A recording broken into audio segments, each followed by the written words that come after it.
আসসালামু আলাইকুম।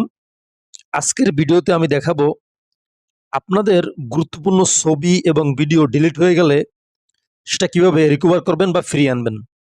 তো চলুন কথা না বাড়িয়ে মূল ভিডিওতে চলে যাই। সেজন্য আমি প্রথমেই গুগল প্লে স্টোর ওপেন করে নেব। সার্চ বারে গিয়ে লিখব ডিস্ক ডিগার। এই যে দেখেন ডিস্ক ডিগার ফটো রিকভার এই অ্যাপসটি, আমি লোগোও দেখিয়ে দিচ্ছি আপনাদেরকে।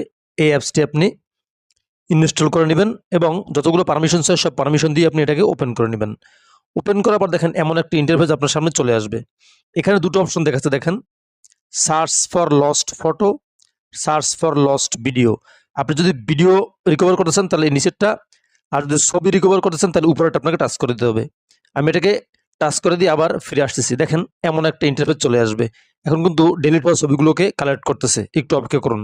এবার আপনার এখান থেকে যে ছবিগুলো প্রয়োজন সেই ছবিগুলোকে আপনি টিক মার্ক করে দিবেন, এখানে চেক মার্ক করে দিবেন। চেক মার্ক করে দেওয়ার পর দেখেন নিচের দিকে এখানে একটা অপশন আছে রিকভার। এই রিকভার অপশনে টাচ করে দিলেই আপনার যে ছবিগুলো প্রয়োজন হারিয়ে গিয়েছিল সেগুলো আপনার মেমোরি কার্ডে আবার বা ফোনে ব্যাক চলে আসবে। বন্ধুরা, টিপস এন্ড ট্রিক্স ভিডিও পেতে এই পেজটি ফলো দিয়ে রাখতে পারেন। ধন্যবাদ।